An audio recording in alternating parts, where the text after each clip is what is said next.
So thanks everybody for sticking around for our talk back with some of our creative team. My name's Chris Freeman. I'm the general manager at Flying Anvil Theater. And we have with us Sherry Luddington, our editor, Mike Ponder, our sound designer, and David Ratliff, the director. So I'm going to let each of them introduce themselves. So Sherry, why don't you start? Well, hello, I'm Sherry Luddington, and I am the editor. This is my second play I've been editing for actually the Flying Anvil Theater.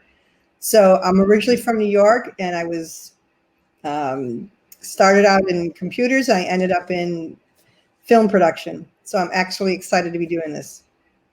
And we're excited to have you. All right, and Mike. Hi. I'm from Knoxville, and I've been at the Clarence Brown Theater doing sound engineering and sound designing for about 23 years. David, go ahead. Hi, I'm David. I'm the director of the production. I also directed the virtual program of Do You Read Me that we did earlier this summer. I'm a longtime Flying Anvil fan. I also work at the Clarence Brown Theater. I'm the house manager there, and we're all speaking to you from Knoxville, Tennessee, which is the native lands of the Yuchi and Muskogee Creek people, as well as the Cherokee Nations. We just want to acknowledge the indigenous stewards of the land, both past and present. And we're really excited to get started talking to you about all the tricks and secrets and all the fun stuff that we worked on for the deadline. Thanks, David. Thanks. So we're just going to kind of open it up to a little discussion. But the first question I have for each of you is, what scares you? The religious thrillers like The Omen and The Exorcist and stuff like that are more scary to me than the other stuff. Like zombies are definitely not scary, but fun. I have to agree. The Exorcist was the first scary movie I ever saw. But I will tell you, I just did a little show at Frightworks. It's in this guy started out with just doing great, having Halloween parties, and now spends $100,000 a year on the production. And we filmed it all, and I will tell you, that is scary. So there's places where they have a haunted. Have you guys been through them or done them yet? Mm-hmm. I haven't been here. Okay, well, that scares me. It was fun. A fun scare. Yeah. It's funny that I directed this this production because I'm notoriously not a fan of scary movies because I get very scared. I do love The Exorcist though, Sherry. I have to watch that every Halloween. It is very scary, but it's also a fantastic movie. It's also the first horror movie to be nominated for Best Picture at the Academy Awards. That's right. It is scary, but it's also just a fantastic movie. Mm-hmm. But in general, things that scare me are not really ghosts and zombies and aliens and all of that, but kind of what humanity's capable of. As a director and a theater artist, it's the boogeyman's not usually someone that is removed from us. It usually comes from within. So yeah, Hotel Rwanda. Yeah. That's a scary movie. So those are the kind of movies that really make me feel really unsettled when we can see how far humans can go. Yep. So that's the stuff that really keeps me up at night. That's funny. I guess not funny, but I don't do ghosts. I don't do demons. I don't do a lot of things. Trivia, but I'll tell you, funny trivia.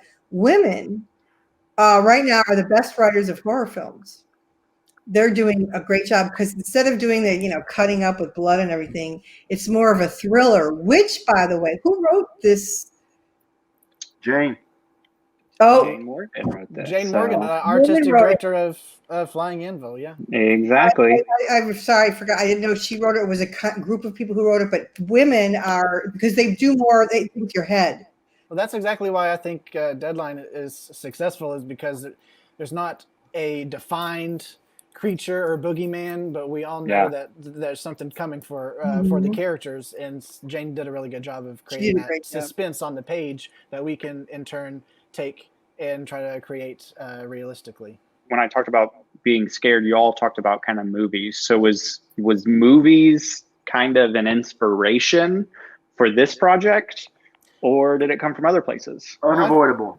Yeah, unavoidable. I think it had to because of the way that is presented, which is on a digital platform, and it's so different than a typical play that is produced in person. So I think we really had to take more cues from some of the horror films that we have seen and experienced in our lives than thrillers on stage, because that's how it was going to be presented to the audience. Obviously, Sherry, as the video editor, had to have had some inspiration from some sort of movie somewhere along the way for this show. Any Well, I followed Dave. As an editor, okay, you must follow the Bible of the editor, of the director. I'm sorry, the director and the writer. So really, I look, what do we have? What do you want this to look like? And I tried to fill the vision of David. Really, I think the writing was good. The audio, which Mike did great, is really you just don't even have to look at it, just listen to it, and it's great. So actually, there wasn't a whole lot of special effects that needed to make it even that much more better, because the audio and the writing and the acting was there. So this is a good time. This is a good time to bring up the limitations and the embracing of the limitations that the very first meeting I had where we spitballed a lot of ideas, we knew that and we talked about it, and we knew that we wanted to keep it more about suspense and less about special effects. But because of our, first time some of us have done any kind of film work. But from the beginning, and David wasn't even in the project until a little bit later. So we knew we were going to get into it, and we knew that it was good that we had this limitation of it being about a meeting on so many things fall in the line. We spend so much time in the theater making the rules for a production. Each department has the rules of their designs and executions, where you don't want to break your rules, although we all do eventually sort of break them towards the end of the process, sort of, but only after we really understand the limitations we were trying to work in, and that when we were breaking them, it was cool or worthwhile or whatever. Yeah. David, can you speak a little bit on those limitations for you as a director, especially coming from stage to screen? Like you said, this is your second one for us doing this, but this one was a little bit different. It was such a cool opportunity, because while it did present limitations, those limitations were really kind of freeing, actually, because we would never be able to do this production on a stage.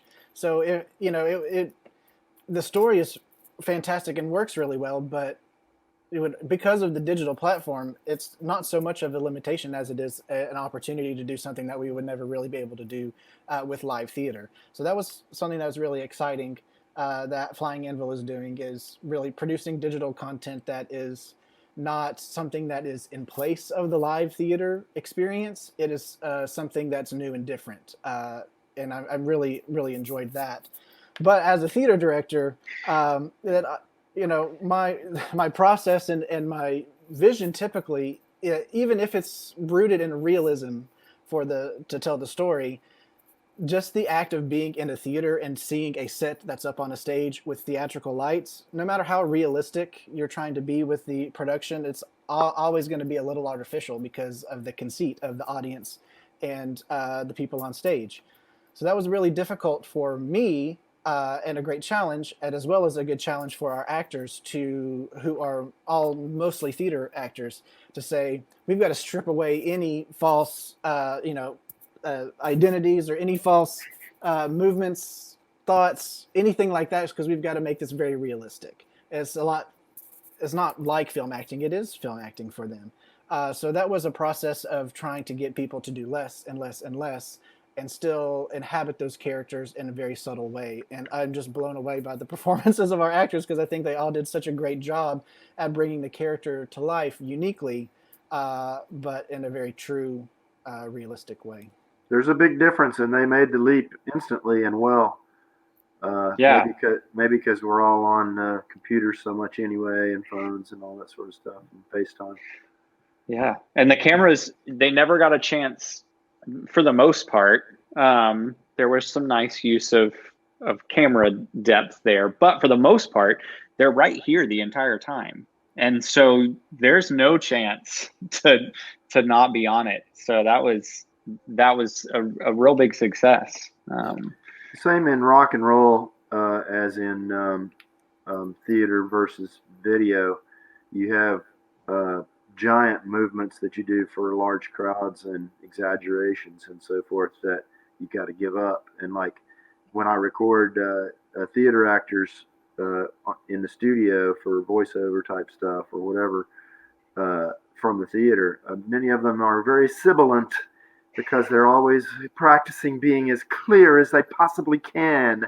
So when you're in front of a tiny microphone a foot away on your computer or something, or even with a shotgun in a studio or something, you need to just be yourself, and it's more microscopic. There you go. Sherry, I'd like to turn to you for a second. How did this process differ than a typical video project for you? Well, actually, this is probably the easiest one I've done because it was all, when you're shooting with 4 cameras and you have different audios coming in, and we have different shots, medium, tight, and I as an editor would decide, is this better a close-up, a medium, a tight? And I didn't have a choice on any of that, which you guys did great. So David did all with the Zoom, and it was at first I was unsure, I got to tell you, because usually I do my thing, audio is there, done, and I never had the luxury yet. Usually the audio goes out when I'm all done. So it was so nice to get Mike's audio in, which then once I got it in, I thought, oh, I can change this effect now because I'm listening to his audio. So that was a real advantage. I've never had that. I don't know anyone in this industry who's had this advantage of having someone like Mike. We never could afford it. Well, yeah, I mean, going back and forth would have been fun, but we had a very, very short window to do the production. I have a question for David. Did anybody rehearse together, or was it all like this over? It was all socially distanced in people's homes. We had 2 characters, Jack and Tamala, who were in the same room together because they were married in the story. But everyone, we never, some of these actors I have not worked with yet. I have admired them on stage in the Knoxville area, but it was great that they were in the cast. But I have yet to actually be with them in person. So it's the same for Do You Read Me? We had actors that I had admired and loved for the longest time and wanted to work with, and that was months ago, and I still haven't been able to see them in person. So it was so interesting to do that show, do this type of a show in distanced, and it was difficult. I have to say, it was very difficult. But just like Do You Read Me, which was the last show I've done with Flying Anvil, it was so fun to come to rehearsal and when we were recording every night, because it was just great to not just hang out with your friends, but to create something with them. That's what I love. And it's difficult because I've always been such a fan of film, but as a director, film is really more of a director's medium. I love theater, but theater is really kind of an actor's medium. The actor at the end of the day is the one who is in charge of what the audience sees.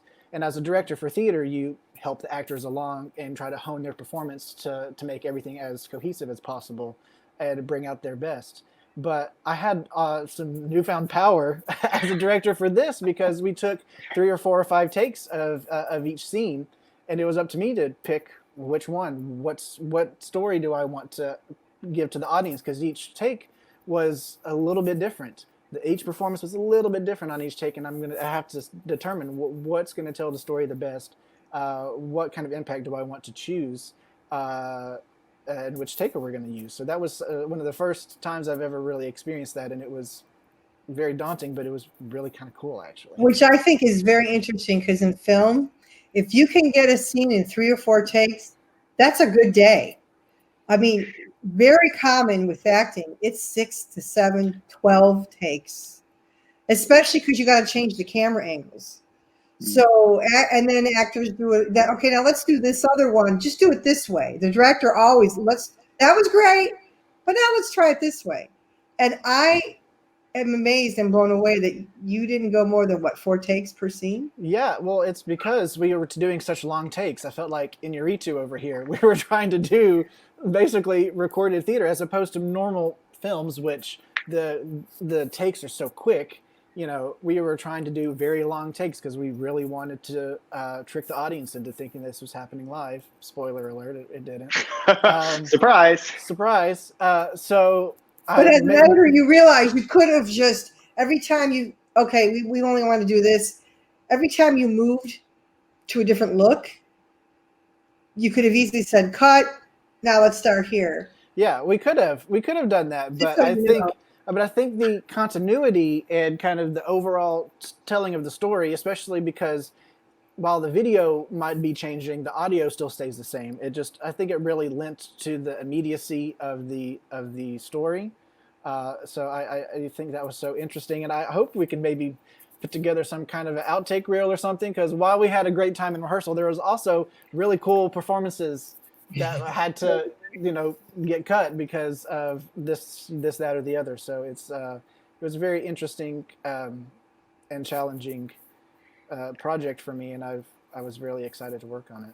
I would love to hear from Mike, because for me, I am so taken with the sound of films, theater, music in general. It's that really brings an emotional response out in me, more so than visuals. Mm-hmm. And while I do think we did a great job making our show spooky, when Mike added the sound in, man, it just really added a whole other level. So can you tell us about your process with that, Mike, and why you think that is so impactful sound? Well, I knew it was, because it was going to be working within its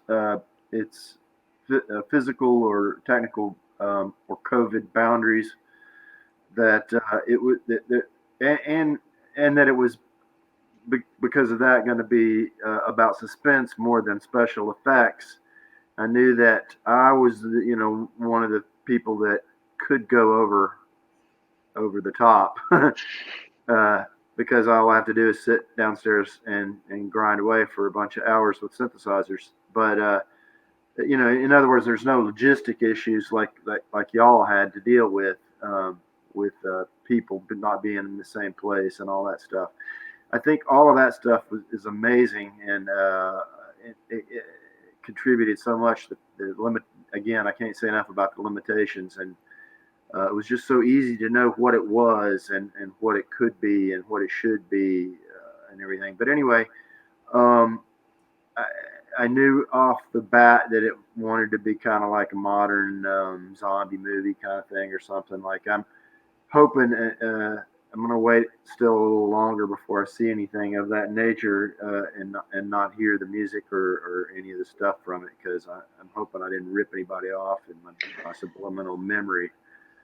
But it's just whatever came out at the time from some cool new software synthesizers and stuff that I was using. But I wanted to make it well, first of all, because we were moving pretty fast, and the script changed a bit, and there was some improvisation, which is whatever it took. It's all really wonderful and real people, real characters.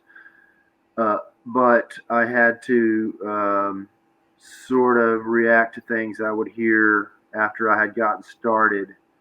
Like people try to describe, the characters describe the droney sound that's present in a lot of scenes in so many different ways that I tried to get all that in there, somewhat, but also relied on the fact that people are not that great at describing sound things. What I wanted to do was the Ghost in the Machine sort of concept, where, and I got that idea from the part that's sort of a toss-off in or a humorous moment in the story, where they're talking about 5G implants and all of that. And so I had that in my mind the whole time and was thinking of things coming out of cyber and becoming real, I guess. So I was trying to keep it like as if creatures were being created out of, straight out of digital data. That's cool. I mean, the sound is really, really, I mean, the important thing. It's what the characters are talking about. And it, like David said, it really just brings the whole thing together.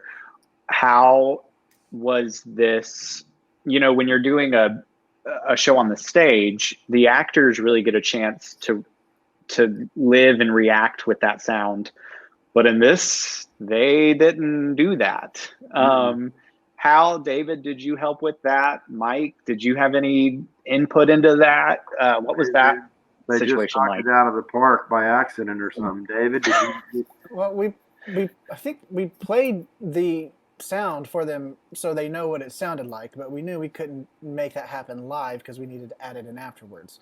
So they knew what it was going to be, but it was, like Mike says, the limitations. Whatever they react to is what Mike had to design to fit specifically. So if they took longer to listen to the sound in the take than he thought originally was going to happen, that's what we have. So he's going to have to fill that space with something.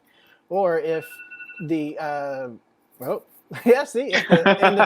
or if the actors reacted to something in the take a lot quicker, that's what we have to work with. So it was very interesting to see the actors. I wonder what they all thought in their head the moment was going to be like, because it all they're so realistic and non-fake. The acting is really good. The fear is really good. Everybody. There's not a weak link. There's a standout. There's a standout or two, but everybody's really good. Mm-hmm. Well, and that was, from a producing standpoint, Jane and I were kind of like, it's going to be really hard for these stage actors to manage fear on camera realistically. And like you guys have all said, they just blew it out of the park. So what section was your favorite to craft in this show? What one thing could you say was your favorite thing to craft? I'll go first because it's pretty easy for me. Okay. The reporter scene on my front lawn in Farragut, it was just so much fun, and got to connect with them. So we were in person, and I have to admit, David and all you guys, I love it when creative people get together and make something. So this must have been hard when you did all this with the actors, but I loved shooting that scene. And just so our audience is aware, like we said, obviously, as you saw, most of it was filmed in each person's house by their computer screen or webcam or whatever. But the reporter scene, we actually teamed up with WATE and Chelsea Haynes, who was our field reporter, and she hopped on board, was like, yeah, I'll do it. And so we got her out to Sherry's house, and they actually filmed that. And then they filmed the section with Bo Williams in the actual studio. So we really got that nice, crisp newscast feel to it, we were just so excited on our end to have. Mm-hmm. And I got to do the camera work. So whenever I get the chance to do camera work, but there are other parts that were great. That's my favorite. And it was great to have Chelsea involved. She was such a natural, and we got to get her to do some community theater around here because I think she's I think she's really talented in that way. But I had a feeling great. she would be. I had a feeling. Yeah, she was fantastic, and it was great to have Bo. It's just fun to have those community partners to pop up and make things more realistic. Yeah, that was really and fun. the lighting. I mean, this guy brought out the lighting that he brought out, and he, the theater lighting guys, I think, are stars. Yeah, so Jordan was our lighting designer, and he couldn't be here tonight. But yeah, he was at all of anytime we needed any sort of lighting effect, he was there 6 feet away, making it all happen. With literally our lights from the theater, he would take them down, take them with him, hang them up. He was all about it. Where did you get these lights? I've never seen the lights like these on a theater lights, film set, and they were from the theater. Yep. Jordan's such a great designer because I say, well, this is the feel I want. This is what I want the audience to feel, and he says, oh, I know exactly what to do, and then take it away. I don't have to think about it at all. I just tell him this is what I want the character to feel, and this is what I want the audience to feel. And what can you do to help us with the lights? And he says, I've got it. I know exactly what to do, and he did. He's great to work with. And kept it subtle so that it looked good, but still felt right for the Zoom, the Zoom style meeting thing.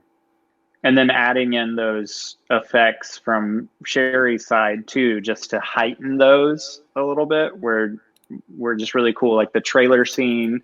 I'm sorry, the camper scene that was actually a travel trailer, and the reporter scene and stuff. It just took it over the edge. It was so much fun to see it coming together piece by piece on the Google Drive. Yeah, there was quite a few scenes that we actually had to go on location to shoot, but make it look very realistic as a way to incorporate it into the digital world. But I'm not gonna tell y'all which ones were, because I think they kind of blend very nicely. And there's lots of things that were actual lighting effects that Jordan did, and there are things that Sherry did on her end, but I'm not going to tell you which ones were, because so we don't have to go into detail about which was where or which ones were pre-recorded or live. But David, can you talk a little bit about how we managed to make? I mean, I'm talking you can go technical with this, with the platform and stuff, as far as how we made things seem like they were all happening together, even though maybe one or two of the videos were not.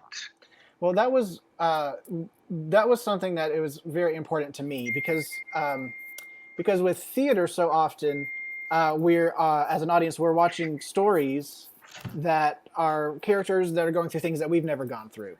So that's why theater is so great, because we can be put in the shoes of someone who is leads a different life, and we can still understand them.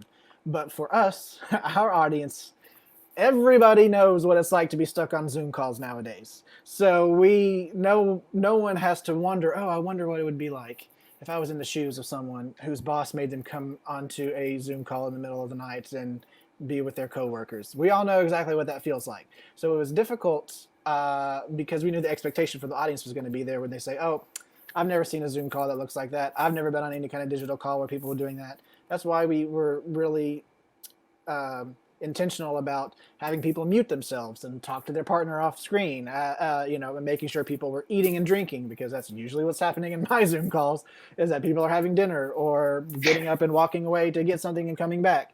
So that was something that we did. Mike, there you go. Yes, exactly. Everyone take a drink now. Just the director, we just did what you did. Yes, exactly.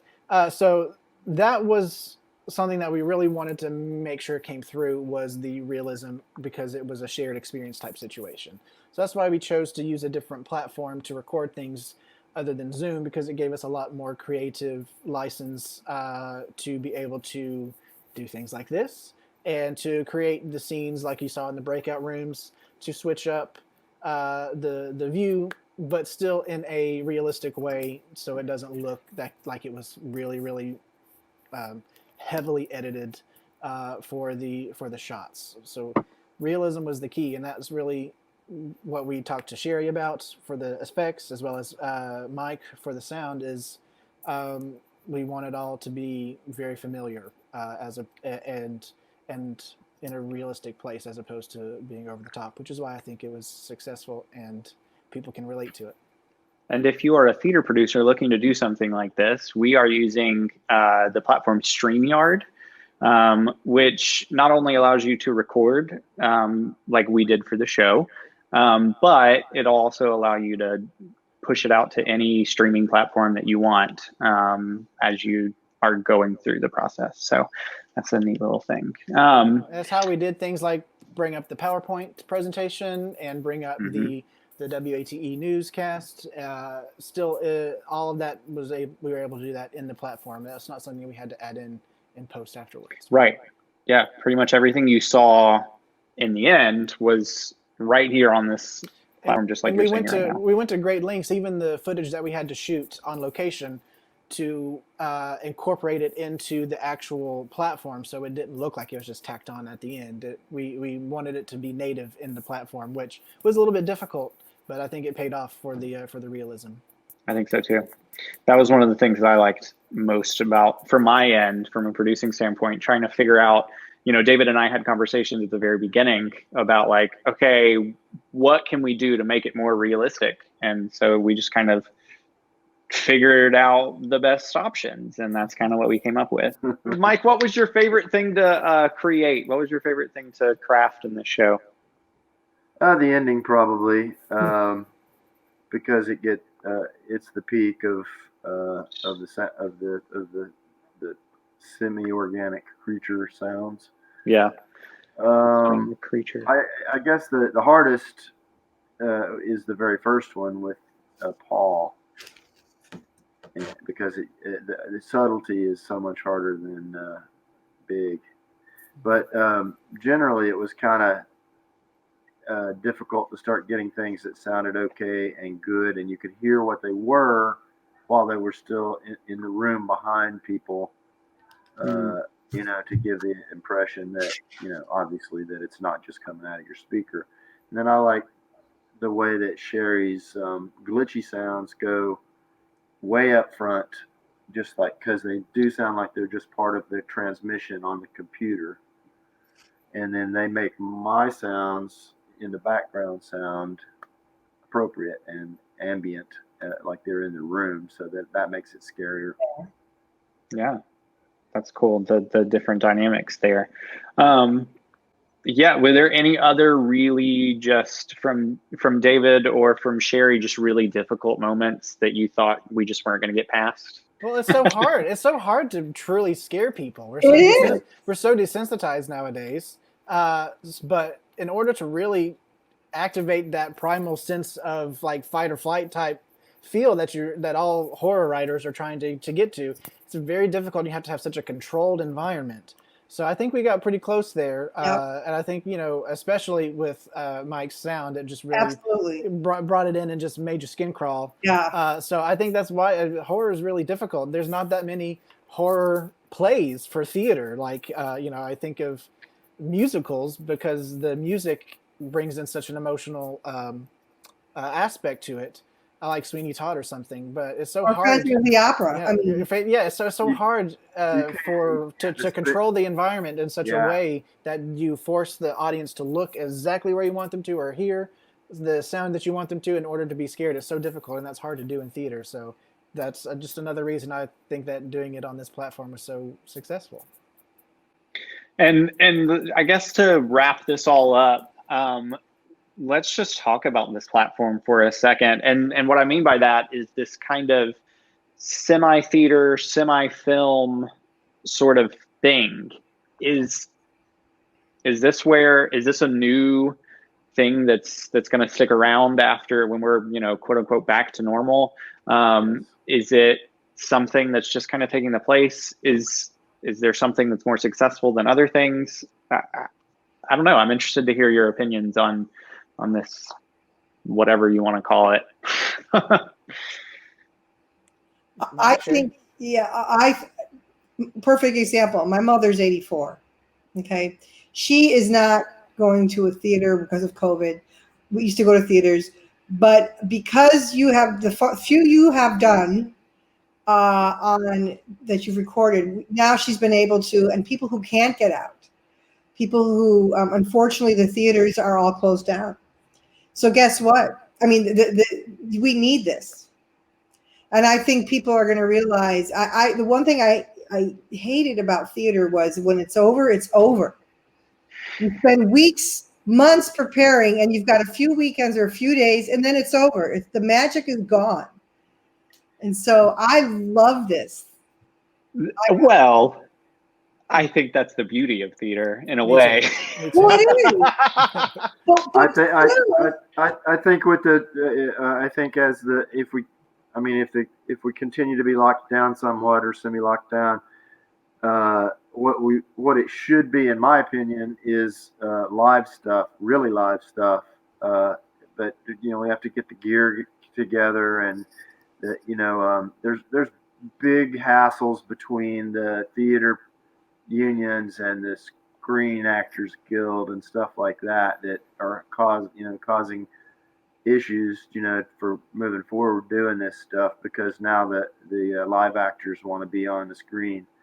But I think there's a place to be where it can be live. Like at the big in the first couple of months of the pandemic, I watched a Robin Hitchcock concert from his living room in Nashville, and I just love that it was actually live. They had big problems and all that stuff, but I think if you could do it like old time live TV used to be, and work out whatever you need to work out in terms of how fancy you can get or not, then that's cool. I loved making a film of, a short film. That was super cool.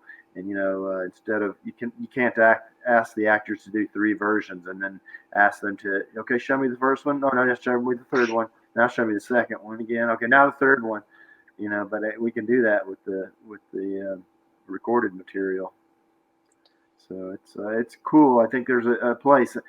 I love the personality, and it has to be a kind of a modern piece or something like this about regular people.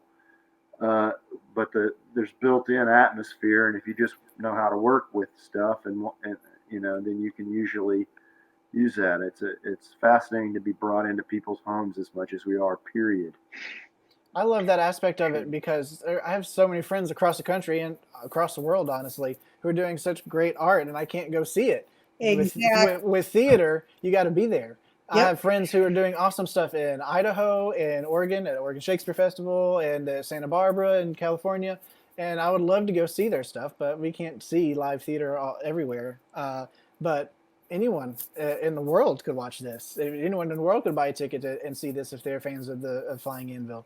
So I love that aspect of digital performance, and it's really up to the audience. We have to ask them to willingly suspend their disbelief. We just, we will continue to tell stories. Artists and visionaries like Jane and Chris at Flying Anvil are going to keep bringing stories to you. But the audience, man, you just gotta just go with us. Just suspend that disbelief for just a minute and say, I'm going to buy this, even if I see some mistakes, even if I don't, I'm just going to believe it. If you say that this is where we are, I'm there with you. The play doesn't happen in front of you on screen. It happens in your imagination. So I hope people and the audiences can embrace that and realize that their enjoyment is up to them. It really is. And don't forget, projections are getting huge in theater. So exactly, the production thereof, that material is something you can learn from doing these things. And I think some of the best writing is from theater, not the movies anymore. I'm sorry. I'm just exactly. So I would love to just keep filming theater productions. All right. I never thought I'd be saying that, but. Well, it's all about the story. I mean, that's what we are. We're storytellers, and no matter what our, role is in the production, we're all working towards telling the story. It's what I told my kindergartners when I was teaching elementary school is what do? We tell a story. Like, that's all we're here to do. So hopefully you enjoyed our story. Yeah. I mean, live theater is going to come back. It's been through worse than this. Oh, yeah. And it's not trying to replace it. There's nothing like that live theater, but it's just so exciting for me and all the other theater artists for this digital platform. Is so the opportunities are really limited but limitless also. It's this completely new thing, so it's not ever going to replace live theater. We'll get back to that eventually. I know it'll hopefully sooner rather than later, but the digital platform just has so many opportunities that are so exciting, and the sooner people start realizing the opportunities than the constraints, I think it'll be great. And hopefully shows like this will help show them this was so cool and we couldn't have done this on the stage. So. There you go. There you go. All right, everybody. Well, with that, we're going to sign off. And like I said, hope you enjoyed the show. Please share with your friends, family, anybody that you know. Let them know that you watched The Deadline with Flying Anvil. And we hope to see you again soon, whether we're on screen or on stage. Bye. Vote.